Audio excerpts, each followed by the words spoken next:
Salam. Bugün informatikadan 2025-ci model suallarını izahı ilə davam edirik. Birinci sualımıza baxaq. N-in ondan 100-ə qədər hər bir qiyməti üçün neçə dəfə çap əmri icra olunur? Yəni, hər bir qiyməti üçün proqramımız icra olunarsa, neçə dəfə çap əmri icra olunur? Biz burada no və yaxud da yes sözünün çap olunmağına baxmırıq. Ümumilikdə print əmrinin neçə dəfə yerinə yetirilməsini axtarırıq. İndi baxaq görək, bizdə N-in neçə dənə qiymətində bu şərt ödənir. Birinci bunu araşdıraq. N-in 29-dan böyük və 70-dən kiçik, eyni zamanda və görürsünüz, əndlə birləşib və eyni zamanda N bölü 2 bərabərdir 0 deyəndə, yəni ki, 2-yə böləndə qalıq 0 olan, yəni cüt qiymətləri üçün bu şərt ödənir. Baxaq görək, bu şərti ödəyən ən kiçik ədəd neçədir? 30-dur. Sonra 32 gəlir və sonuncu nə olur?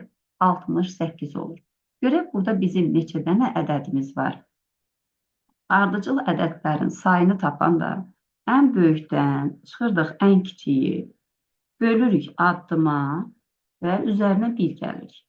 Deməli, bizdə 20 dənə ədəd bu şərti ödədiyinə görə, deməli, 20 variantda biz nə edirik? Bura daxil olur. İndi içəriyə daxil olduq. Bəs görək, bunun neçə dənəsində no sözü çap olunur? Görək, indi bu ədədlərdən neçə dənəsi 3-ə bölünür? 30-dan 68-əcən 3-ə bölünən ədədlər 30, sonra 36 və s. ən sonuncu hansıdır? 66. İndi buradakı ədədlərin sayını tapanda nə edirik? 66-dan çıxırıq 30-u, bölürük, indi addımımız 6-dır axı addıma və üzərinə 1 gəlirik. Deməli, oldu 7 dənə ədəd. Deməli, 7 dənə ədəd bu şərti ödəyir. Yəni, bizdə 7 dəfə nə çap olunur? No sözü çap olunur. Deməli, birinci no sözünün sayını tapdıq. Birinci. İndi gəlirik yes sözü neçə dəfə çap olunur. Ümumilikdə mənim neçə dənə ədədim var? 10, 100 parçasında olan biz bütün ədədlərə baxırıq. 100-dən çıxıram 10-u, üzərinə 1 gəlirəm. Deməli, bizdə 91, N-in 91 qiymətinə baxırıq və bu 91 ədəddən 20 dənəsində şərt ödənir, geridə qalanlarda biz else variantına keçirik. İndi görək, 91-in 20 dənəsində şərt ödənirsə, deməli, geridə qalan 71 dənəsində şərt ödənmir. Ödənmədiyinə görə, deməli, else variantına keçən halların sayı neçə olur? 71 olur. Onda belə çıxır ki, bizdə ümumilikdə 71 dəfə yes sözü çap olunur və 7 dəfə də no sözü çap olunur. Deməli, cəmi çap əmrim 78 dəfə icra olunmuş olur. Keçək, növbəti sualımıza baxaq. Proqramın nəticəsinin 3 olması üçün n dəyişəninin daxil edilə biləcək ən böyük qiymətini müəyyən edilir. Baxırıq, bizdə nəticənin 3 olması üçün nədir çap olunan bizdə? C-nin qiyməti. C-nin başlanğıc qiyməti nə idi? 0 idi. Dövrün gövdəsində hər addımda C 1 vahid artdığına görə, deməli, bizim dövrümüz 3 dəfə davam edir. Dövrün gövdəsi 3 dəfə davam edir. 3 dəfə davam edirsə, bizim S-in başlanğıc qiyməti nə idi? 50 idi. E-ni bilmirəm neçədir. Deməli, birinci addımda S-in qiyməti 50 çıxılsın 30 olur 20. E-nin qiyməti olur, N üstə gələk 40. Növbəti addımda S-in qiyməti 20-dən 30 çıxırıq, qalır -10. N-in qiyməti olur, N üstə gələk 80. Üçüncü addımda -10-dan 30 çıxıram, olur -40. N-in qiyməti olur, N üstə gələk 120. İndi bundan sonra nəyə baxırıq? Bundan sonra bizdən ən böyük və yaxud da ən kiçik soruşa bilər. Burada 2 hal var. Bizdə dövrdən çıxma şərti, bir də dövrdə qalma şərti var. Dövrdən çıxma şərti, qalma şərti burada dəyişdiyinə görə, bəzən bizdə ən sonuncudan ən böyüyü tapırıq, bəzən ən kiçiyi tapırıq. Ona görə yaxşı olar ki, bu hər iki bərabərsizliyi biz yazıb, oradan görək ki, biz N-in ən böyüyünü mü tapırıq, ən kiçiyini mi tapırıq. Deməli, N axırıncı addımdan sonra biz nə etməliyik? Dövrdən çıxmalıyıq. Dövrdən çıxma şərti nədir? S üstə gəl 3N, 250-dən kiçik olsa dövrdə qalır, amma 250-dən böyük və ya bərabər olsa, artıq yəni bunun yerinə yetirilməsi, yəni bu şərt ödənməsə dövrdən çıxır. Deməli, dövrdən çıxma şərti nədir? Yəni, bu hala uyğun gəlir. S üstə gələk 3n böyük bərabər 250 şərti ödənəndə biz dövrdən çıxırıq. Bəs dövrdə qalma şərti nədir? Bundan əvvəlki addımda S üstə gələk 3n nə olmalıdır? Kiçik 250 şərti ödənməlidir ki, biz sonuncu dövrdə qalaq. İndi baxırıq bunların hər ikisinə görə biz bunun hansından ən böyüyü tapa bilərik, hansından ən kiçiyi. Ən sonda baxıram burada üstə gəl 3n böyük bərabər 250-dirsə, deməli mən buradan 3n-i tapmaq üçün n böyük bərabər şərt olduğuna görə ən kiçik qiyməti tapıram. Ona görə biz baxırıq yuxarıdakı hala, dövrdə qalma şərtinə. S-in son qiyməti, S-in bu ikinci addımda qiyməti nə idi? Mənfi 10 idi. Mənfi 10 üstə gələk 3 vuraq. N-in qiyməti nə idi? N üstə gələk 180 idi. N üstə gəl 80 idi. N üstə gəl 80 nə olmalıdır? Kiçikdir, 250 şərti ödənməlidir. Bu bərabərsizliyi həll eləsək, mənfi 10 üstə gələk 3n üstə gəl 240 kiçikdir 250-dən. Deməli, 3n kiçik olur 20-dən. N kiçik olur 6-dan, 3-də 2-dən. Bu şərti ödəyən ən böyük ədəd isə nə olur? 6 olur. Keçək, baxaq növbəti sualımıza. Baxaq şəklin həcminə. Şəklin həcmini biz necə tapırdıq? A vurulsun B, yəni Q beləydi də, Q bərabərdir A vur B vurulsun N. Burada N rəng dərinliyidir. Bizim əgər 256 rəng palitramız varsa, böyüyün bərabər idi, 2 üstü N kimi yazırdıq. Əgər bu 256-ya bərabərdirsə, deməli, rəng dərinliyimiz nədir? 8 bitdir. Gəlib, indi hesablayırıq bir şəklin həcmini. 640 vururuq 256-ya və vururuq 8, bu olur bitinə. Bir dənə şəklin həcmi. Və 2 kilobaytla 20 kilobaytda əlavə tələb olunur. Elə biz bu həcmi çevirək nəyə? Kilobayta. Bölək əvvəlcə 8-ə olsun nə ilə? 640 vuraq 256 bayt. Və sonra çevirək kilobayta bölək 1024-ə olsun kilobayt. 256 ilə 1024 ixtisar olur 4, 640-ı da 4-ə böləndə qalır 160. Deməli, bizim bir dənə şəklimizin həcmi 160 kilobaytdır. Və 20 kilobaytda əlavə tələb olunduğuna görə 160-ın üstünə 20 gəlirik, 180 kilobayt. Deməli, bir şəklim 180 kilobayt yer tutur. İndi görək, bəs bizim 2 megabaytda neçə dənə təsvir yerləşdirə bilirəm. 2 megabaytı kilobayta çevirək, 2-ni vururuq 1024-ə, eləyir 2048. Görək, 2048-in içərisində neçə dənə 180 biz tam sayda yerləşdirə bilirik. Bir dəfə 180 qalır 24, 248-in içərisində 180 yenə bir dəfə. Artıq qalıq bizə önəmli deyil, 11 tam neçədirsə biz bunu nəyə götürürük? Tam hissəsini. Deməli, 11 dənə biz bura nə edə bilərik? Şəkil yerləşdirə bilərik. Proqram fraqmentinin icrasından sonra B siyahısının neçə elementi mənfi qiymət alar? Burada A siyahısını bir-birdə yaza bilərik, birbaşa da yaza bilərik. Əvvəlcə baxaq A siyahısına biz nə əlavə edirik? A siyahısına i-nin 0-dan 9-a qədər qiymətləri üçün 9 çıxaq i-ni əlavə edirik. Deməli, birinci dəfə 9 çıx 0, 9-dan başlayır, sonra 8, 7, 6, 5, 4, 3, 2, 1, 0. B siyahısına isə B siyahısına nə əlavə edirik? A4 çıxılsın A-ini. A4-ə baxaq. A4 nəyə bərabərdir? 0, 1, 2, 3, 4. Deməli, A4-ün qiyməti 5-dir. 5-dir. Deməli, biz nə əlavə edirik? 5 çıxılsın A-i. 5 çıx 9, mənfi 4 eləyir. 5 çıx 8, mənfi 3. 5 çıx 7, mənfi 2. 5 çıx 6, mənfi 1. Artıq 5 çıx 5 0 olur deyə bundan sonrakılara heç ehtiyac da yoxdur. Bizə nə lazımdır? Bir neçə dənəsi mənfi qiymət alır. Deməli, 4 dənəsi. 5-ci sualımıza baxaq. 5-ci sual qraf informasiya modelinə aid sualdır. Çəki matrisi ilə qrafın bir-birindən arasındakı əlaqəni tapıb, C-dən G-yə gedən ən qısa yolu müəyyən etmək lazımdır. Deməli, biz bu tip məsələləri həll edəndə nə edirik? İlk əvvəl hər bir təpənin dərəcəsini qrafda tapırıq. Qrafda dərəcəsi deyəndə oradan çıxan tillərin sayı başa düşülür. Burada 4-dür. B və D təpələrində 4-dür. G və Y təpələrinin dərəcəsi 2, A və C təpələrinin dərəcəsi 3-dür. Gəlirik çəki matrisində hər bir təpənin dərəcəsini qeyd edirik. Burada dərəcələri necə qeyd edirik? Hər sətirdə və yaxud da sütunda boş olmayan xanaların sayı onun dərəcəsini göstərir. Burada 4, 4, 3, 4, 3, 2, 2. Deməli, bizim C təpəsinin dərəcəsi 3 olduğuna görə, deməli, C təpəsi ya burada dərəcəsi 3 olan hansıdır? Ya 3 nömrəli təpədir və yaxud da 5 nömrəli təpədir. Sonra gəlirik hansına? G təpəsinə. G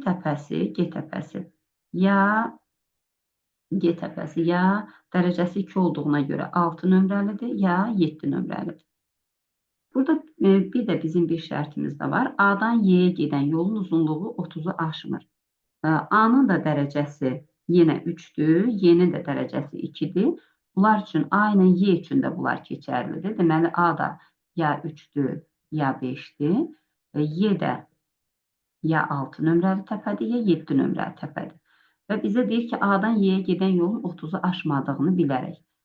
Biz indi bunlarda 4 variant mümkündür. Ya 3-dən 6-ya, 3-dən 7-yə, 5-dən 6-ya, 5-dən 7-yə. Bu halların 4-ünü də araşdırırıq. Görək bizdə 3-dən 6-ya necə gedə bilirik? 3 nömrəli təpədən qrafa baxıram. Mən 3 nömrəli təpədən hara gedə bilirəm? 2 nömrəliyə və 2 nömrəlidən də gedirəm hara? 2 nömrədən də gedə bilirəm. 2 nömrədən 7 nömrəliyə. Deməli, 3-dən gedə bilirəm 2-yə və 2-dən 7-yə. Bu bir variantdır. Sonra 3 nömrəli təpədən gedirəm başqa 4. Deməli, burada baxıram hara gedir? 4 dərəcəliyə, sonra da gedir 2 dərəcəliyə. 3 nömrəli təpədən 4 dərəcəli digər qonşusu bunun hansı var? Deməli, 4 nömrəli təpə var. 3-dən 4-ə gedə bilirəm və 4 nömrəli təpədən gedə bilirəm hara? 6 nömrəli təpəyə. İndi görək, bəs 5 nömrəlidən hara gedə bilirəm? 5 nömrəli təpədən 5 nömrəlinin 4 dərəcəsi 4 olan qonşusu hansı var? 2 nömrəli var və 2-dən 7-yə. Sonra 5-dən 5 nömrəlidən gedə bilirəm digər dərəcəsi 4 olan 4 nömrəli və 4-dən 6-ya. Bunların hər biri üçün yolların uzunluqlarını yazaq. 3 nömrəli təpədən 2 nömrəli təpəyə yolun uzunluğu nə qədərdir? 14. Üstə gələk 2-dən 7-yə, 2-dən 7-yə 15. 14 üstə gəl 15 elədi 29. İndi 3-dən 4-ə, 3-dən 4-ə 18. 18. Üstə gələk 4-dən 6-ya 14. 18, 14 elədi 32. 5-dən 2-yə 16-dır. 5-dən 2-dən 7-yə 15-dir. 16 üstə gəl 15 elədi 31.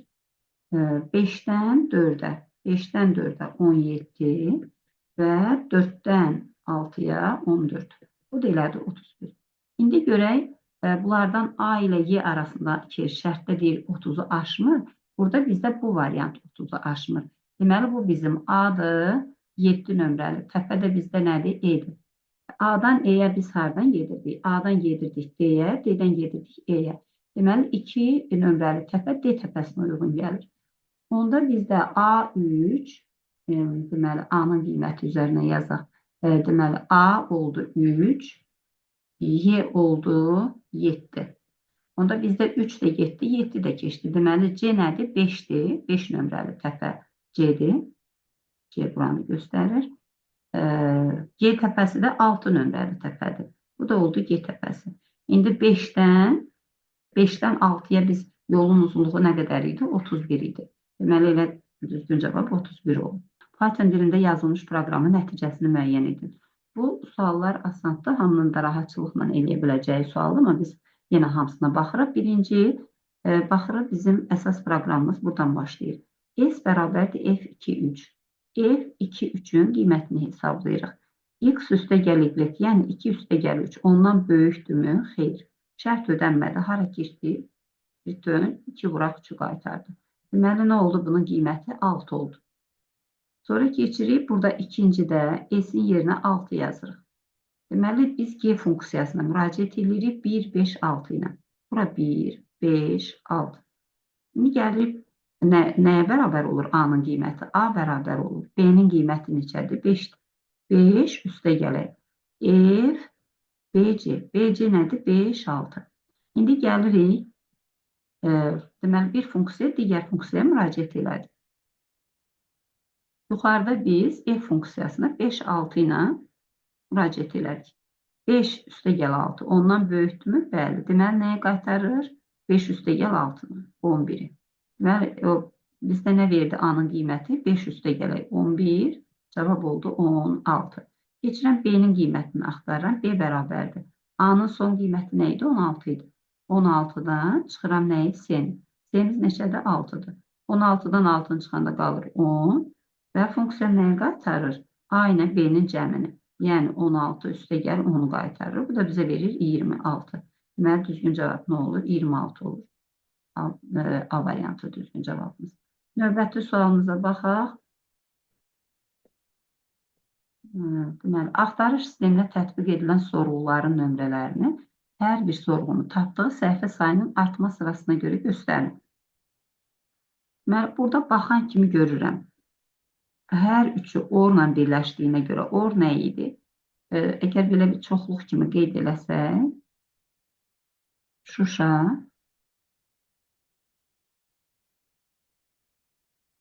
Laçın və ya Ağdam. Bu nədir? OR-la birləşirsə, OR bunların hamısının nə idi? Birləşməsidir. Yəni, bu bütöv bunların hamısını əhatə edir. Hamısını əhatə elədiyinə görə, deməli, bizdə ən böyük olan hansıdır? Artma sırasına görə düzürük deyə, ən böyük olan birincidir. Deməli, bir nömrəli gəlir düşür axırıncıya. Ağdam, OR, Ağdam, Ənd, Laçın.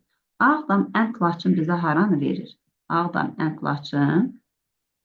Ağdam, Ənd, Laçın bu hissəni verir. Rəngli hissəni. Ağdam, Ənd, Laçın, deməli, onu Ağdamla birləşməsi, Ağdam, Ənd, Laçın, Ağdamla birləşməsi ilə Ağdamın özünü verir. Yəni, bu hissəni verir. Hansıydı bu? Dördüncü. Dördüncü ancaq Ağdamdır. Tək bir dənə bölgəni verir. Şuşa, OR, Laçın bizdə bu yuxarıdakı ikisi idi. Və bu ikisinin Ağdamla kəsişməsi bizə haranı verir? Baxın, bu başqa renk karandaşını verir. Bu hissəni verir. Şuşa, OR, Laçının Ağdamla kəsişməsi bu hissəni verir. Deməli, bizdə ən balaca olan, ən az sorğu tapılan hansıdır? 3-dür. Deməli, 3 gəlir birinci sırada. Sonra gəlir təkcə Ağdamın özü bütöv gəlir. Ağdamın özü bütöv hansına uyğun gəlmişdi? Ağdam 4-cü bizə ancaq Ağdam vermişdi. 4. Sonra Şuşa, OR, Ağdam. Şuşa, OR, Ağdam bu ikisinin birləşməsidir. Sonra bu gəlir. Ən sonuncu da Ağdam, deməli, ən sonuncu da birinci sırada. Şuşa, OR, Laçın, OR, Ağdam. 3, 4, 2, 1. Deməli, düzgün cavabımız E variantı olur. 1001 dənə iç-içə çəkilmiş kvadratların təpələrini şəkildəki kimi birləşdirəndə alınan qrafın neçə tili var? Baxıram, 1001 dənə mən kvadratım varsa, hər birində neçə dənə til var? 4 dənə. 4004. Bəs 1001 kvadratın arasında görürsünüz, hər birinin arasında 4 dənə, hər iki kvadratın arasında 4 dənə til var. Mənim 1001 dənə kvadratım varsa, onun ara məsafələrin sayı 1000 dənə olur. Bir dənə kvadratların sayından az. Bunu belə də göstərə bilərik. Bu mənim birinci kvadratım, ikinci, üçüncü kvadratım. 3 dənə kvadrat varsa, təsəvvürlə biz yandan baxırıq. 2 dənə ara məsafəsi var. Deməli, ara məsafələri sayı bir dənə kvadratların sayından az oldu. Ümumi toplayırıq neçə dənədir? 4004, üstə gələk 4000, eləyir 8004. Deməli, düzgün cavabımız E variantı olur. 9-cu suala baxaq. Mətn redaktorunda yanaşı yazılmış Word sözlərindən ibarət ifadə var. Deməli, Word, bilmirəm neçə dənəsə Word sözlərim var. Aha, bizim kursorumuz dayanıb ilk Word sözündən dərhal sonra. Yəni kursor burada dayanıb. Deməli, ilk dəfə nə edir? 2 dəfə backspace klavişini sıxır. 2 dəfə backspace klavişi 2 dənə hərfi silir. Sonra 2 dəfə sağ ox klavişi nə edir? Kursorun yerini 2 dənə sağa sürüşdürür. Deməli, kursor gəlir dayanır burada. Növbəti dəfə yenə, yenə 2 dənəsini silir. Yəni, bu dəfə bunları silir. Artıq deməli, mən baxıram neçə dəfə davam edir bu. 10 dəfə ardıcıl icra olunur. 10 dəfə icra olunursa, hər 2 dəfədə baxırıq, bir dəfə rıdını sildi, o birisi dəfə bu onu sildi. Deməli, 2 dəfə icra olunandan sonra Word sözünün biri silinmiş oldu. Bizdə də 10 dəfə ardıcıl icra olunduğuna görə, deməli, 5 dənə Word sözü silinir. 5 dənə Word sözü silindi. Və bundan sonra deyir ki, bir dənə Word sözü qalıbsa, mətn neçə dənə Word sözündən ibarət idi? Deməli, 6 dənəymiş ki, biz 5-ini siləndən sonra bir dənəsi qalıb. Düzgün cavab A variantı olur. Baxaq bu sualımıza. Alqoritmin nəticəsinin 256 olması üçün S dəyişəninə daxil edilən ən kiçik qiyməti, N dəyişəninə daxil edilən ən kiçik qiyməti müəyyən edin. Baxıram, bizdə çap olunan nədir? S-in qiymətidir. S-in qiyməti hər addımda neçə dəfə artır? 4 dəfə artır. Deməli, 4 idi qiyməti. 4-ü mən neçə dəfə vursam 4-ə? Deməli, 3 dəfə vuranda 4-ə 256 edir deyə. Deməli, dövrüm 3 dəfə davam edir. 3 dəfə davam elədiyinə görə E-nin qiyməti hər addımda 7 vahid artdığına görə son nəticədə E-nin qiyməti N üstə gəl 21 olur. Və N üstə gəl 21 nə vaxt dövrdən çıxır? Yəni, sona çatandan sonra artıq biz bu şərt ödənməməlidir, biz bu tərəfə keçməliyik. Yəni, dövrdən çıxmalıyıq. Dövrdən çıxma şərti nədir? N böyük bərabərdir 181. Deməli, böyük bərabərdir 181. N böyük bərabər olur 160-a. Elə ən kiçik soruşduğuna görə düzgün cavab da nə olur? 160 olur. Baxaq növbəti sualımıza. Klaviaturadan aralarında bir boşluq işarəsi də olan sözlərdən ibarət sətr üçün proqram nəyi çap edir? Baxıram mənim nəyə? Bu funksiyama baxıram. Funksiyam nə iş görür? Baxaq. Funksiyamız bir dənə boş sətr götürür. For i in x, yəni daxil edilən sözün içərisində hər bir simvola götürür və həmin boş sətrin fikir verin, əvvəlinə əlavə edir. Məsələn, tutaq ki, hansısa bir söz götürək. Məsələn, kitab sözü yazılıbsa, boş sətrə əvvəlcə nəyi götürür? K-nı yazır. Növbəti dəfə i-ni götürdü, bunun əvvəlinə yazdı. T-nı bunun əvvəlinə yazdı. A-nı belə, bunu belə. Yəni, tərs istiqamətdə düzür. Deməli, mənim funksiyam sözü tərsinə çevirir. İndi baxırıq aşağıdakı proqramımızın şərtinə. Deməli, girişdən aralarında boşluqla daxil olunubsa, split o boşluqlara görə nə edir? Parçalayır. Yəni, mənim siyahım sözləri parçalayır, hər birini. Sonra nə edir? Bir dənə K boş sətr götürüb. For i in b deyəndə həmin sözlərin içərisindən hər bir sözə bir-bir baxır. Sözü göndərir funksiyam. Funksiyam nə edir? Onun tərsini qaytarır. İndi deyir ki, əgər mənim həmin o sözüm özünün tərsinə bərabərdirsə, yəni palindromdursa, palindrom da demək olar və yaxud da tərs yazılışı ilə eyni olandırsa, indi yəni eyni cür oxunursa, tərsinə yazılışla əvvəlki yazılış eynidirsə, onda baxır ki, mənim o oxuduğum, yəni len i deyəndə həmin sözün uzunluğu əvvəlkindən lenkadan böyükdürsə, K-ya nəyi yazıram? Mən i-ni yadımda saxlayıram. Yəni, baxdı ki, bu palindromdur, yəni tərsinə eyni cür oxunur. K dəyişəndə həmin sözü saxlayıram. Növbəti dəfə başqa bir tərsinə yazılışı eyni olan söz görəndə, onun uzunluğunu əvvəlkindən müqayisə edir. Onun uzunluğu əvvəlkindən daha böyükdürsə, K-ya həmin o uzunu saxlayıram. Burada nəyə fikir veririk? Mən hansını yazıram K dəyişəninə? I-ni K-ya mənsub edirəm, yəni böyük tərəfdə qalanı. Böyük tərəf nədir? Uzunluğu uzun olan. Deməli, özü ilə tərs yazılışı müxtəlif olan hansını axtarır? Ən uzun sözü axtarır. 12-ci suala baxaq. B1, B5 diapazonunun müəyyən xanasında olan düstur A1, A5 diapazonunun müəyyən xanasına köçürülür və nəticədə 55 alınır. Görə biz 55-i hardan ala bilirik və düstur hansı xanaya köçürülür? Amma soruşmur hansı düstur, amma yenə biz ona da baxaq görək hansı düstur köçürdürük. 55-i mən hardan ala bilirəm? 5 ilə 50-nin cəmindən. Deməli, mən nəyi toplamalıyam? C1 ilə D3 cəmlənməlidir. İndi baxaq bizim düsturumuzda. Deməli, sol tərəfə baxıram. Birinci toplananında sətir nədir? Bağlıdır. Sətir bağlıdırsa, deməli, mən hansını? Amma sütun açıqdır. Sütun açıqdırsa, mən buradan bura köçürdəndə bu nəyə dönür? C1 tapmaq üçün mən bu birinci sətirdəki düsturu köçürtməliyəm. Deməli, bura köçəndə nə olur? C, dollar işarəsi 1, üstə gələk dollar D, bu da 1. İndi mən burada C1, üstə gələk D1 oldu. Bu birinci xanaya köçürdüləndə. Amma mən nə toplamalıyam oraya? D3 toplamalıyam. Ona görə də hansı xanaya köçürdürəm? Bu düsturu mən köçürdürəm hara? Üçüncü xanaya. Çünki üçüncü xanaya köçürdəndə sağ tərəfdə bu sətir açıqdır deyə burada düsturumuz hansı şəklə düşür?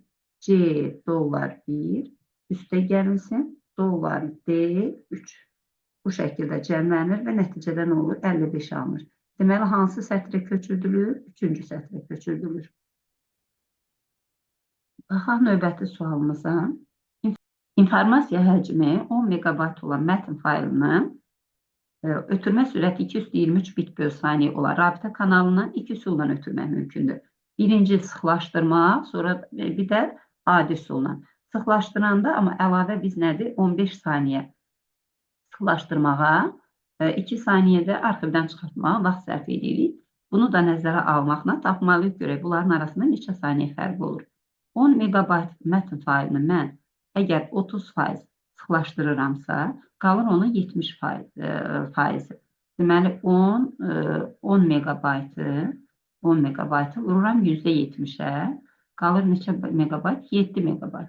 Deməli, 7 megabaytımız olur 7 vuraq, 2 üstü 23 bit. Çevirdim bitə. Və 223 bit böl saniyə rabitə kanalından ötürürəmsə, deməli, düsturumuz necə idi? Q bərabərdir VT. T-ni tapmaqdan ötürü mən neyinirəm?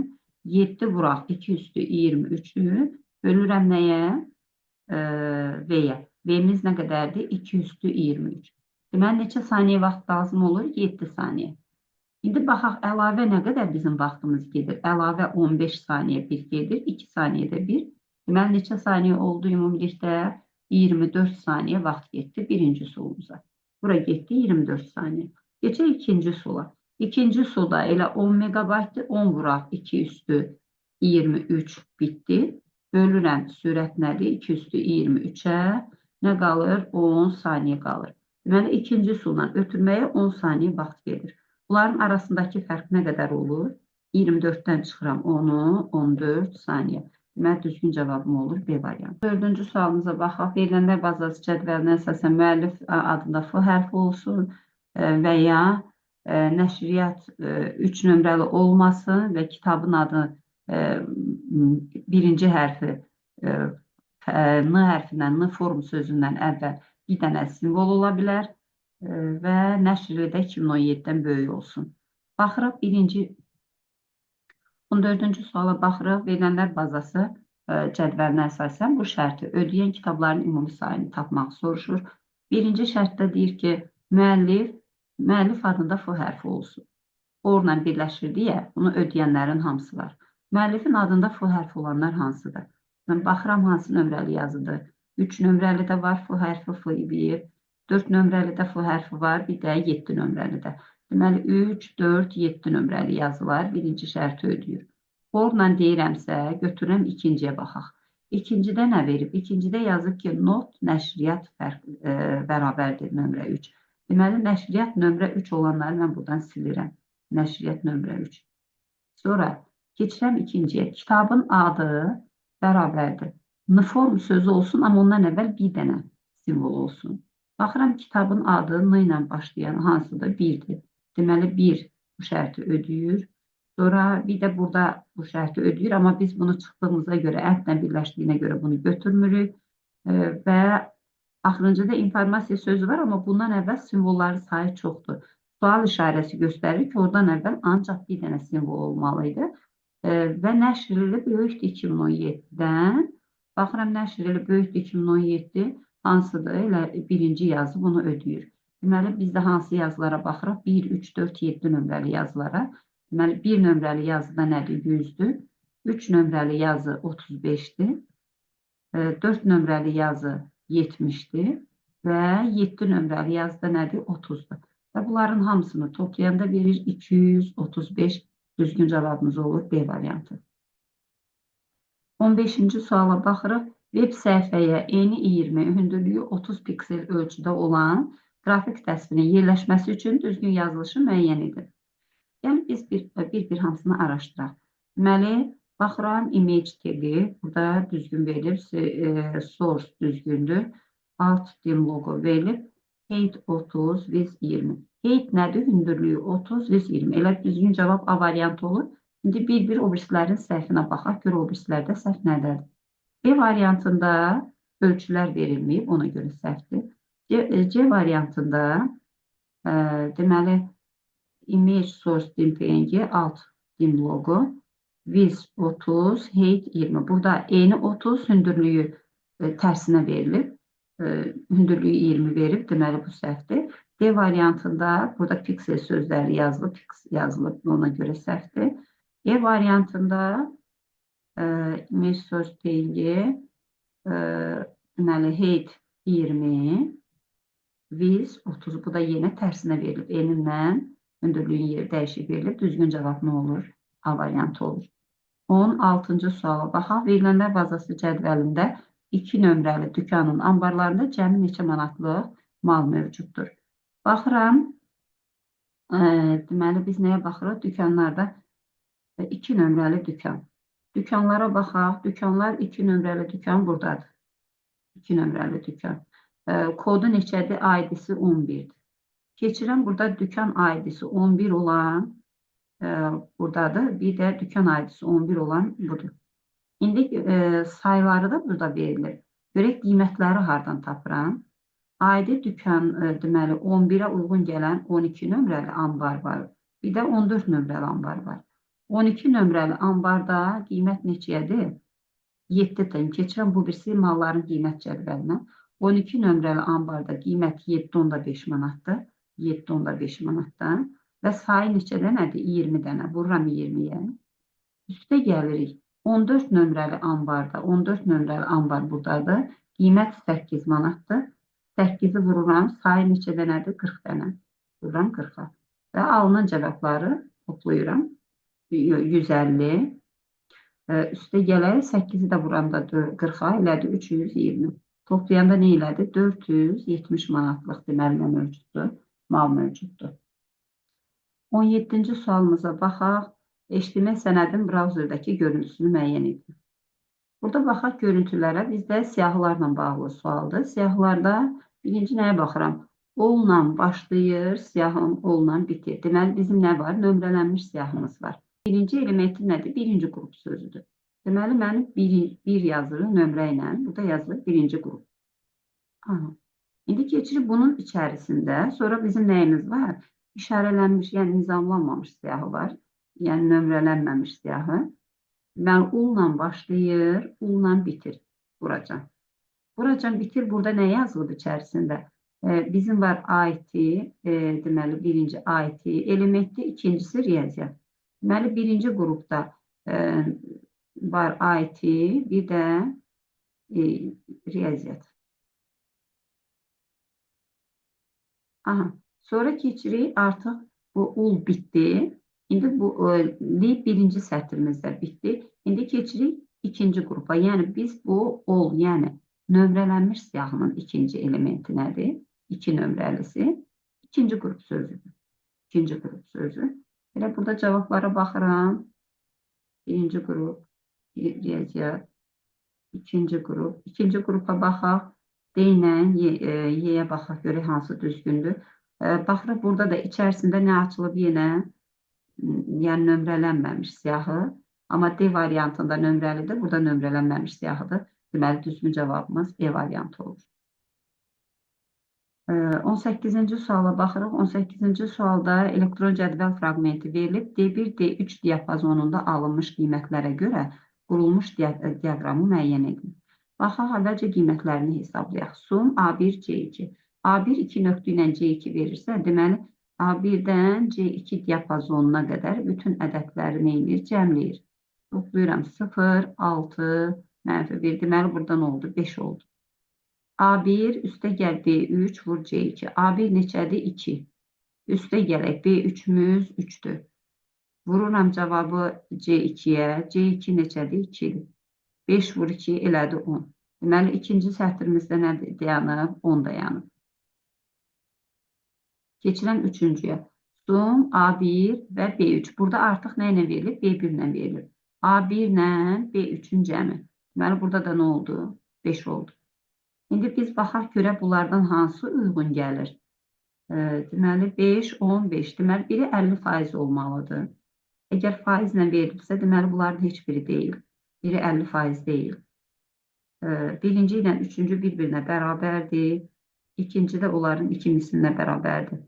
5, 5, 10. Deməli, düzgün cavabım olur A variantı.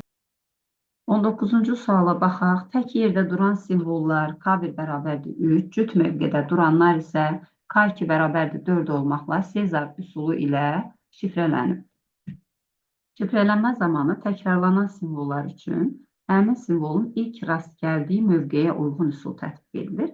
Bizə lazımdır ki, Apple sözü hansı mətnin şifridir? Yəni, biz şifrələmə nəticəsində Apple almışıq. Deməli, Apple almışıqsa, indi gəlin belə tətbiq edək, geriyə qayıdaq. Mən Apple sözünü almaq üçün, deməli, bu tək yerdə dayanıb, bunun üzərinə nəyinsə, hansısa hərfin üzərinə 3 gələndə A almışam. Yəni, bu simvolları biz axtarırıq, indi bir-bir tapıb yerinə yazarıq. İkinci, cüt yerdə duranlar +4 ilə idi. İndi tək yerdə duran, görürsünüz, bu təkrardır deyə, deməli, əvvəl gəldiyi qayda ilə kodlaşıb, ona görə bu dəyişmir. Sonra 1, 2, 3, 4-cü yerdə duran, cüt yerdə duran yenə 4 +4 ilə şifrələnmiş olur. 5-ci yerdədir, tək yerdə dayanıb deyə +3 ilə. Biz indi görək hansı hərf 3 dənə sürüşəndə A alınır, 3 dənə geriyə doğru. Onda biz -3 şifrəsindən axtaraq da, elə bil. A-dan 3 dənə geri qaydanda burada olur X hərfi. X hərfi. P hərfindən 3 dənə, 4 dənə geri qaydıram.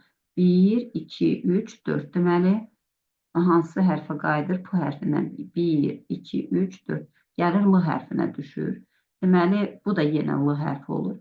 L-dan 4 dənə geriyə qaydanda 1, 2, 3, 4. Gəlir H hərfinə.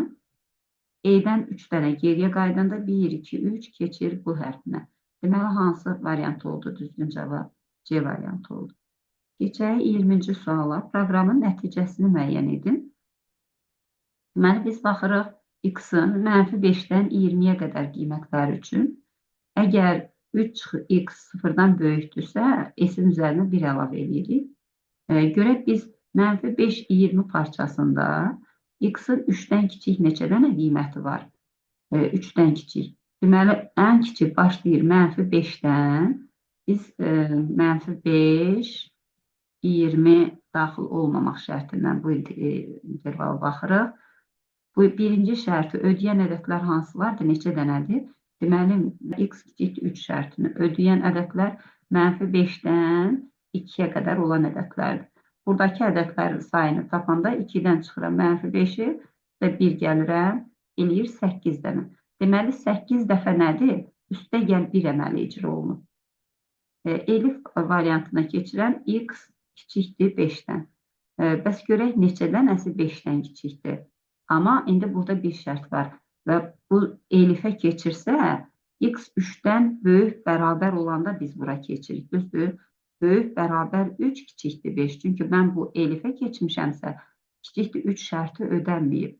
Deməli, bu şərti ödəyən ədədlərin sayı 3, bir də 4, 2 dənədir.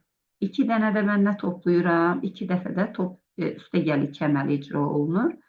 Və S üstəgəl 3 bunların heç birindən asılı deyil. Dövrün hər bir addımda S üstəgəl 3 icra olunur. Görək neçə dəfə icra olunur? Elə ən böyük 19-dur, ən kiçik -5-dir. Ən böyükdən ən kiçik çıxıb üstə 1 gəlirəm. Deməli 25 dəfədə üstəgəl 3 komandası icra olmuş olur. Görək onda S-in son qiyməti nə olur? 8 vur 1, üstəgələk 2 vur 2, üstəgələk 25 vuraq 3. Da nə verir bizə? 8 üstəgəl 4, üstəgələk 75. 75 ilə də 12-ni toplayanda elədi 87. Deməli, düzgün cavabımız olur E variantı. 21-ci suala baxaq. Eyni diaqramına uyğun bəndləri müəyyən edin. Biz nəyi seçirik? Giriş qurğularını, çıxış qurğularını, bir də ki, həm giriş, həm çıxış qurğularını. Bir baxaq, yerləşdirək. Plotter nədir? Çıxış qurğusudur da. Bilirik bunu çıxış qurğusudur. Keçdi bura. Digitizer nədir? Giriş qurğusudur. 2 keçdi bura. Monitor, monitor. Monitor nədir? Çıxış qurğusudur. Monitor keçdi bura. Trackball giriş qurğusudur. Keçdi bura. Sensor ekran nədir? Həm giriş, həm çıxış qurğusudur. O da keçdi 3-cü bölməyə. Deməli 5 də keçdi bura. Düzgün cavabımız nə oldu? D variantı oldu. Keçək 22-ci sualımıza. Proqramın nəticəsini müəyyən edilir. Deməli bizə X siyahısı verilir və S-in başlanğıc qiyməti 0-dır. Əvvəlcə biz nə edirik? Siyahıya X-in birinci indeksdə duran elementini, yəni 5-i əlavə edirik. Siyahım bu şəklə düşdü. Sonra siyahının bütün elementlərinə baxırıq. Yəni, i-nin hansı qiymətləri üçün? 0, burada baxıram, mən X siyahımda 6 element var deyə. 0-dan 6-ya kimi 0, 1, 2, 3, 4, 5 halların üçün. Hər bir halda, yəni biz X siyahısı hansı şəklə düşür ona baxaq. Birinci halda mən fikir verək, hər dəfə, hər addımda X0 silinir. X0 silinəndə mənim siyahımda neçə element qalır? 5 dənə qalır. Onda 5 çıx 1, 4-cü indeksə, yəni x.insert 4, 1 yazırsa, hər addımda x0 silinir, 4-cü indeksə 1 əlavə olunur. Yəni, görək x siyahım hansı şəklə düşür? Birinci addımda 0 silindi, oradan qaldı 5, 8, -5, 3, sonra 1 əlavə olundu 4-cü indeksə və 5 sürüşdü sağa. Növbəti addımda bu birinci 5 buradan silinir. Qalır 8, -5, 3, 1 və yenə 1 əlavə olunur. 4-cü indeksə 5 sürüşdü sağa. Növbəti dəfə yenə 8 silindi. Qaldı -5, 3, 1, 1. 4-cü indeksə 1 əlavə olundu. Oldu 5. Üçüncüdə eyni qayda ilə -5 silindi. Oldu 3, 1, 1, 1. 1 da oldu 5. Dördüncüdə 3 silindi. Oldu bizim 4 dənə 1'imiz. 5-ci indeksə 1 əlavə oldu. 4-cü indeksə 0, 1, 2, 3, 4. 4-cü indeksə 1 əlavə olundu və sonu qaldı. Axırıncı addımda elə dəyişmir. Çünki 1'i silirəm, yenə 1 əlavə eləyirəm deyə heç nə dəyişmir. İndi gəlirik nəyin qiymətinə? S-in qiyməti. S-in qiyməti başlanğıçda 0 idi. Birinci dəfə baxaq görək nə əlavə edirik S-in üzərinə. X.index Linux. Bax, fikir verək, bizdə hər dəfə X-in uzunluğu dövrə daxil olanda nə idi? 6 idi. Hər dəfə bir element silib birini əlavə edirəm deyə uzunluq dəyişmir. Bura gələndə yenə 6 olur. Onda X-in 6 çıx 1 çıx i. Yəni, X-in 5 çıxılsın i-ninci indeksinə. X-in 5 çıxılsın i-ninci indeksində duran elementin indeksini əlavə edir. Yəni, birinci addımda mən nəyin indeksini axtarıram? Birinci addımda x.index 5 çıxılsın 0 nə verir? Yəni, X-in 5-ci indeksində duran elementin 5-ci indeksində duran elementin indeksini. İkinci addımda x.index X-in 4-cü indeksdə duran, çünki 5-in üstündən 1 çıxıram. Üçüncüdə bir-birində bunların qiymətlərini yazaq ki, X-in 3-cü indeksində duran, 4-cü addımda x.index ikinci addımda, 2-ci indeksdə duran, 5-cidə indeks 1 və sonucuda da x nöqtə indeks x 0. Yəni bir-bir bunların qiymətinə baxaq. Deməli, birinci addımda x nöqtə indeks x5. x5-də nə durub bizdə? x5. x5-də duran nədir? 5-dir. Düzdür. 5-in indeksi neçədir? 5-in indeksini axtaranda ilk rast gəldiyi həmin elementin indeksini qaytarır. Deməli, 0-ı. S-in qiyməti olur 0. İkinci dəfə x4. x4 0, 1, 2, 3, 4, yəni 1. Buradan 1-in indeksini əlavə edir. 1-in indeksi nədir? İlk rast gələn 1-in indeksi. Yəni bu 1-in indeksini qaytarır. Burada 5-in 2-ni qaytarmışdı. Burada 1-i qaytarır. Deməli 0, 1, 2, 3. 0-ın üstünə 3 toplayırıq, olur 3. Növbəti dəfə hansını axtarır? x3, 0, 1, 2, 3. Yəni biz nəyi axtarırıq? Bu 1-in indeksini axtarırıq. Bu 1-in indeksi haradadır? İlk rast gələn 1. Yəni 1 ədədinin indeksi burada nədir? 0, 1, 2 idi. 3-ün üstə 2 gəlirik, S-in qiyməti olur 5. O birisi dəfə yenə, indi mən nə axtarıram? x2-nin, yəni x0, 1, bunu axtarıram. x2-nin indeksini axtarıram.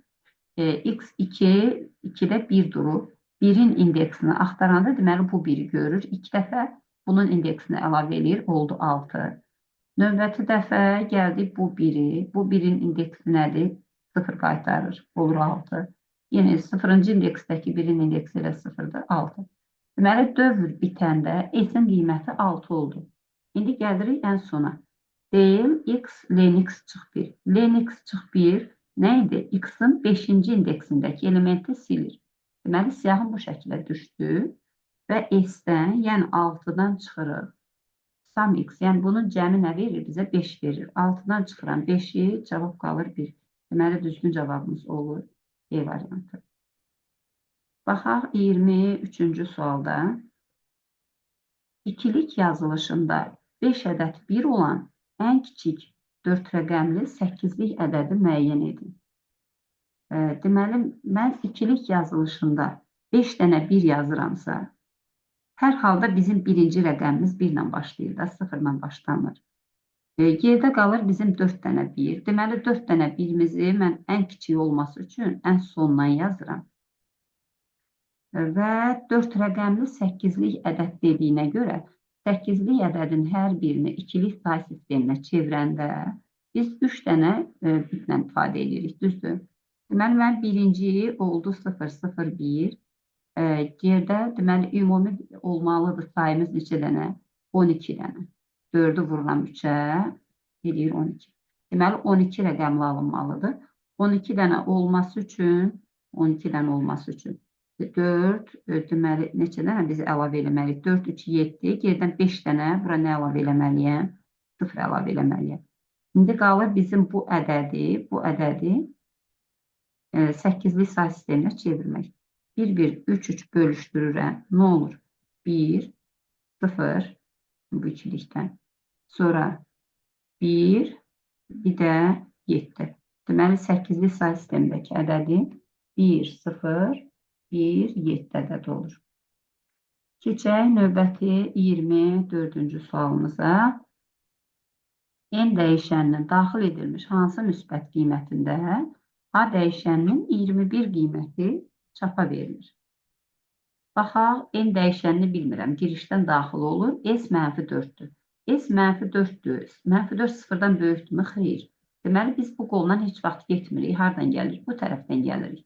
Deməli, buradan qaydanda S-in qiyməti nə olur? S-in qiyməti bərabər olur. Mənfi 4 üstə gələk N-ə. Düşürəm aşağıya. Mənfi 4 üstə gəl N bizə deyir ki, N-in hansı müsbət qiymətində? Mənfi 4 üstə gəl N-in kvadratını 9-a böləndə 21 alması üçün, deməli, həmin ədədin kvadratı 189 verməlidir. 189 heç nəyin kvadratı deyil. Deməli, ona görə nə edirəm? Mən bu yolla gəlirəm. Yəni, S nə olmalıdır? Böyük bərabər 0, yəni mənfi olmamalıdır. Və həmin aldığım ifadəni mən N-ə vuranda 21 almalıyım. Yəni, mənfi 4 üstə gəl N-i vuranda N-ə bərabərdir 21 verməlidir və bu kvadrat tənliyi həll edir. N kvadratı çıxaq 4n, çıxaq 21 bərabərdir 0. Bunu da köklər nədir? -4 ilə 7-dir. Bizdə də -4 ola bilməz. N müsbət qiymətini dediyinə görə N-i neçə götürülür? 7 götürülür. Klaviaturadan daxil edilmiş N böyükdür 140 ədədi üçün proqram 16 ədədini çap edir. Bu şərti ödəyən N-in ən kiçik qiymətini müəyyən edir. Baxaq burada, bax bu hissə bizdə nədir? Bura baxan ki, mən nəyi görürəm? Nə qədər ki, A B-dən fərqlidir. A böyükdür, B isə A-dan B çıx, əks halda B-dən A çıx. Bu bizdə nədir? Evklid alqoritmidir. Nəyi verir? Əbobu. Sonda A B-yə bərabər olanda əbobu qaytarır. İndi biz nəyi axtarırıq? Deməli, N çıx 14 və N çıxılsın 14 və N üstə gəl 18 ədədinin əbobu bizə nəyə bərabər olmalıdır? Bu ədədlərin əbobu bərabər olmalıdır 16-ya. İndi görək bu 140-dan, N-in 140-dan böyük qiymətləri üçündür. Bu şərtləri ödəyən hansı ədəd var? İndi gəlirik bir-bir seçməyə.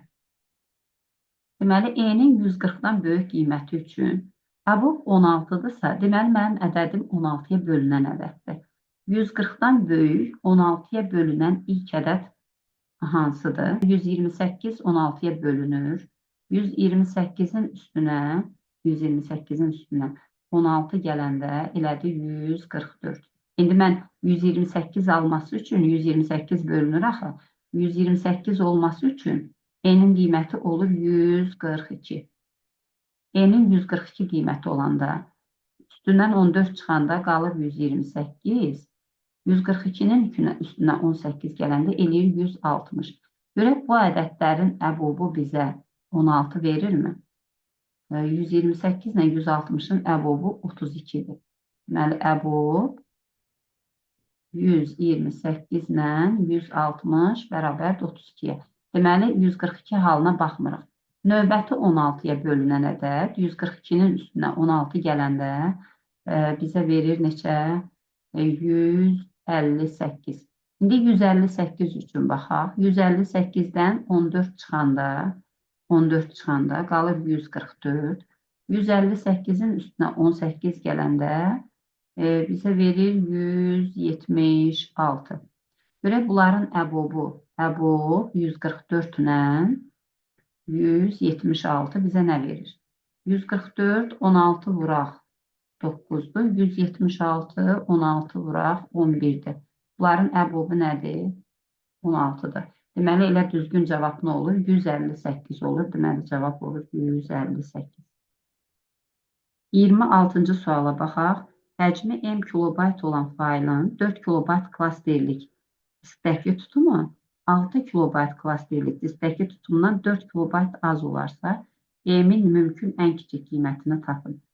Burada nə götürürəm? Deyirəm ki, tutaq 4 kilobaytlıq X dənə klasterə yerləşir. 6 kilobaytlıqda Y dənə klasterə yerləşir. Onda buradakı həcmi olur 4X, buradakı həcmi olur 6Y. Və şərtə görə də 6Y çıxaq 4X bərabər olmalıdır 4-ə. Buradan 3Y çıxılsın 2X bərabərdir 2 olmalıdır. Və bu şərti ödəyən ən kiçik qiymət, yəni bu 3Y çıx 2X 2 olması üçün Y cüt ədəd olmalıdır. Y-in mümkün ən kiçik qiymətini 2 götürürük. 2-ni yerinə qoysaq, X-i də buradan 2 tapırıq. Deməli, həm 4 kilobaytlıq, həm 6 kilobaytlıq klasterdə hər ikisindən 2 dənə olmalıdır. İndi görək faylın həcmi necə olmalıdır ki, həmin faylı 4 kilobaytlığa da yerləşdirəndə 2 klaster tutsun, 6 kilobaytlığa da yerləşdirəndə 2 klaster tutsun. 4 kilobaytlıqda 2 klaster tutan faylların həcmi tam ədədlərlə götürəndə deməli ola bilər 5, 6, 7, bir də 8. Bu qədər həcmdə olanda bizdə nədir? 2 dənə klasterə yerləşir. Baxaq, bəs 6 kilobaytlıqda 2 klasteri olan üçün nə qədər olmalıdır faylların həcmi? ola bilər 7, 8, 9, 10, 11, bir də 12. Bu qədər həcmdə olanda fayllar biz onun üçün nə qədər ayırırıq? 2 klaster yer ayırırıq. Və burada da eyni fayldır deyə, hər ikisində eynidir deyə, baxıram bunların hər ikisində ya 7 olmalıdır, ya da ki 8 olmalıdır. Ən az dediyinə görə biz neçə götürürük? 7 kilobayt götürürük. Deməli, düzgün cavabımız olur 7. 27-ci suala baxaq. 27-ci sualda nədir? Uyğunluğu müəyyən edin. Burada bu asan sualdır. Deməli, driverlər nəyə aiddir? Sistem proqramına aiddir. Kompilyatorlar proqramlaşdırma alətləridir. Arxiv proqramları sistem proqramlarıdır. Nəşriyyat sistemləri tətbiqi proqramdır. Bunu yazmırıq. İnterpretatorlar da nədir? Proqramlaşdırma alətlərinə aiddir. Deməli, 1AC, 2B. Baxaq növbəti axırıncı açıq suallarımıza. 1, 1 bölü 2 faktorial, 1 bölü 3 faktorial və s. 1 bölü n faktorial ədədi ardıcıllığın AN böyükdür 0,1 şərtini ödəyən hədlərini çapa verən alqoritm blok sxemini qurmaq lazımdır. Deməli, bizim AN-imiz nəyə bərabərdir? 1 bölünsün n faktorialı bərabərdir. Mən girişdə nəyisə oxuyuram mı? Xeyr. Buradakı n sizi çaşdırmasın. N şərti verilib ki, yəni hər biri n faktorial kimi gedir. Biz nədən istifadə eləməliyik? Şərtli dövrdən istifadə eləməliyik. Deməli, mən əvvəlcə nə edirəm? Dövrə hazırlaşaq. Dövrə başlamamışdan əvvəl dövrə hazırlaşaq. Dövrdə mən nəyi hesablayıram? Ancaq faktorial hesablayıram, düzdür. Faktorialın başlanğıc qiymətini biz 1 verirdik. Və addımları hesablamaq üçün bir dənə i dəyişəndən istifadə edirəm. i bərabərdir 1. Aha. Bir də nəyi hesablayıram? A-nı hesablayıram. A nəyə bərabərdir? Amma heç A hesablamasaq da olar. A yazmaya da bilər. Elə birbaşa 1 bölü F yazaq. 1 bölünsün E 0-dan böyükdürmü? 0-dan mində 1-dən böyükdürmü? Nə qədər ki bu şərti ödəyir. Biz nə edirik? Dövrə daxil oluruq. Və 1 bölü F-i nə edirik? Çapa veririk. 1 bölünsün F-i çapa veririk. Bu həddi çapa verdik və növbəti həddi hesablamalıyam. Növbəti həddi hesablamaq üçün mən faktorial o birisi qiymətini tapmalıyam da. Deməli, i 1 vahidi artır. i-miz 2 olur. İndi faktorialın qiyməti də f bərabərdir. E vurulsun i olur. Və qayıdıram geri nəyə? Dövrümü. Və yenidən qayıdıb yoxlayırıq ki, görək. Əgər 1 bölü 0-dan mində 1-dən böyüksə, yenə çap edeyim, əks halda dövrdən çıxın. Yoxdursa, eynirəm son. Və salam. Sadə bir blok sxemdir. 9-cu suala baxırıq. Klaviaturadan aralarında bir boşluq olmaqla bir sətirdə istifadəçi parollar daxil edilmişdir. Bu sətirdəki parollardan simvollar arasında rəqəm simvollar olmayanları silərək alınan yeni sətrə çapa verən proqram yazmalıyıq. Deməli, əvvəlcə biz girişdən sətri oxuyuruq. S bərabərdir input və boşluqlara görə parçalayırıq. Split verdiksə, artıq bizdə bu siyahıya döndü. Yəni, hər bir söz ayrıca sətir tiplidir, boşluqlara görə parçalanır. Artıq bizim S siyahımız olur. İndi biz bir-bir bu içərisindəki siyahının elementlərini yoxlamalıyıq. Və bizdə baxaq əvvəl dövrə başlamamış mən nə etməliyəm? Simvolu silib yeni sətrə çapa verəm. Yəni, ilkin qiymət kimi nəyisə götürməyə ehtiyac yoxdur. Sadəcə bu simvol şərti ödəyirsə çapa verirəm. Siyahıya filan yığmağa ehtiyac yox. Deməli, bir-bir siyahının hər bir elementinə müraciət edirəm. For x in S. S-in hər bir elementini götürdük. X burada bir dəfə, məsələn, birinci parol olur, bir dəfə ikinci parol, bir dəfə üçüncü. İndi qaldı bizim işimiz nə? Bu sətrin, yəni bu sözün içərisində, bu parolun içərisində rəqəm simvolu varmı, yoxmu? Burada iki cür yanaşa bilərik. Bir, sətrin simvollarını bir-bir müraciət edib baxaram, orada rəqəm simvolu varmı, ya sayıram, ya rəqəm simvolunu görəndə çap edirəm, brieflə dövrdən çıxıram. İkinci yanaşma nədir? İkinci yanaşma mən dövrü rəqəmlərə görə yaradıram. bir rəqəmlərin sayına baxıram orada. Əgər o rəqəmin sayı orada sıfırdan hansısa bir rəqəmin sayı sıfırdan çoxdursa, deməli verilən şərti ödəyir və həmin parolu çapa verirəm. Yəni əvvəlcə birinci yanaşma ilə yazaq. Deməli birinci x-in içərisindəki hər bir elementə müraciət edirik deyə. Yəni saymaq üçün, buradakı rəqəmləri saymaq üçün bir dənə say dəyişəni götürək. Say bərabərdir 0. Sonra 1, mən nə edirəm? X elementinə müraciət edirəm. For i in x yazdıq. Burada da yenə indeksinə müraciət eləməyə ehtiyac yoxdur. Çünki indeks bizə lazım gəlmir. İndi görək, bu içərisindəki simvol, əgər i simvolu rəqəmdirsə, rəqəm say dəyişəni bir vahid artırmalıyıq. İndi bəs i-nin rəqəm olmağını necə yoxlayaq? i.istigit yaza bilərik və yaxud da daha sadə üsulla başa düşülən şəkildə yazın. Deməli, həmin i simvolu əgər 0-dan böyük, 9-dan kiçik bərabərdirsə, deməli, artıq biz bilirik ki, bu rəqəm simvoludur. Onda nə edirəm? Mən say dəyişənini bir vahid artırıram.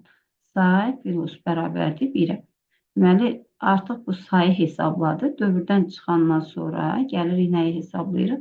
İndi deyirik ki, əgər ay böyükdürsə 0-dan, deməli, parol verilən şərti ödəyir və biz həmin parolu artıq nə etməliyik? Çapa verməliyik. Print x. Və burada x yazandan sonra bizə eyni sətirdə olduğu kimi çap olduğuna görə çıxış formatı bizə verilib. Deməli, mən burada nə yazmalıyam? End bərabərdir.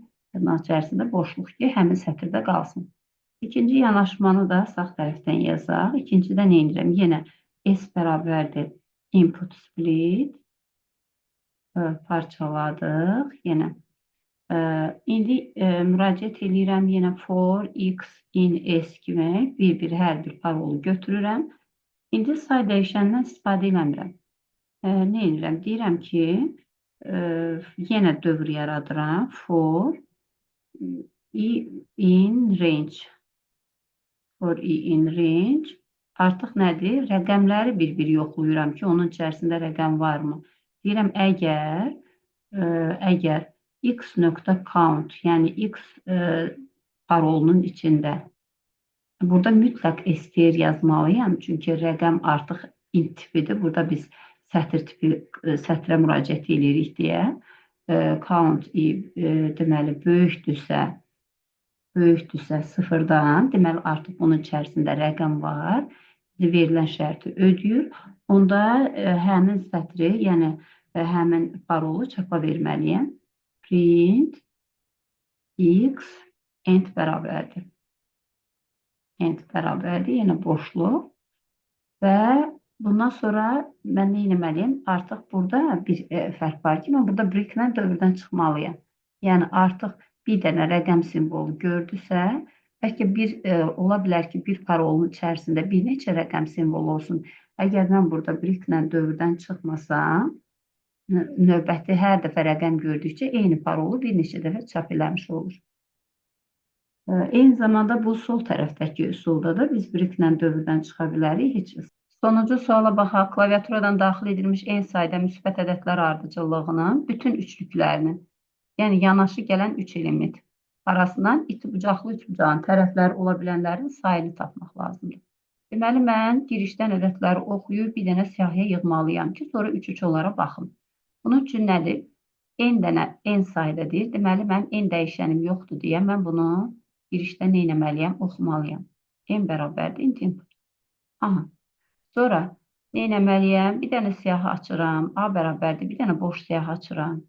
En dəfə for i in range en girişdən ədədi oxuyub siyahıya əlavə edirəm. X nöqtə, yəni A nöqtə append, yəni siyahıya elementi əlavə eləmək. Int input, yəni girişdən int input, amma bizdə tam ədəd deyirmi?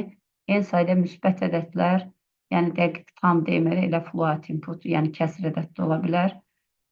Aha, float input. Yəni girişdən ədədi oxudum və nə etdim? Float input. Və bir dənə də mötərizəmiz 1, 2, 3 mötərizə bəli.